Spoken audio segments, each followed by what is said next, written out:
Bonjour à tous, aujourd'hui nous allons voir à quoi sert un parafoudre. Son rôle principal est de protéger l'installation électrique contre les effets indirects de la foudre. Plus précisément, il protège les équipements électriques contre les surtensions générées par la foudre ou le réseau du fournisseur d'électricité. Pour cela, il évacue les surplus de tension vers la terre. La norme NFC 1500 impose la présence d'un parafoudre dans tout bâtiment équipé d'un paratonnerre.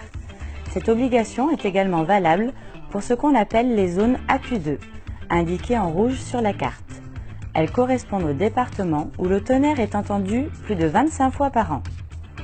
Il est tout de même conseillé d'installer un parafoudre dans chaque logement, quelle que soit sa zone géographique d'habitation. En effet, le risque de foudroiement peut être élevé dans d'autres endroits que la zone AQ2, comme vous pouvez le voir sur la carte ci-après. Ce phénomène ayant tendance à d'autant plus s'accentuer avec le réchauffement climatique.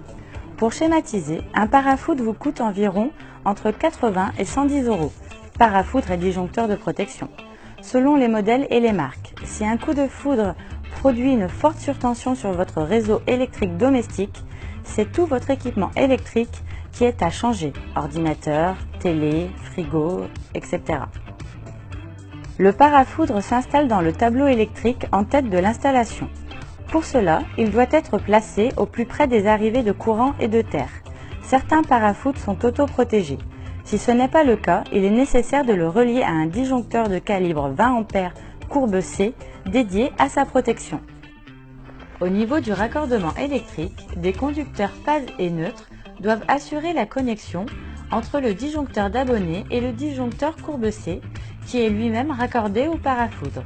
Ensuite, il suffit de relier le parafoudre au bornier de terre principal du tableau électrique. À noter que les liaisons de raccordement du parafoudre entre les borniers phase neutre et le bornier de terre principal du tableau ne doivent pas excéder 50 cm.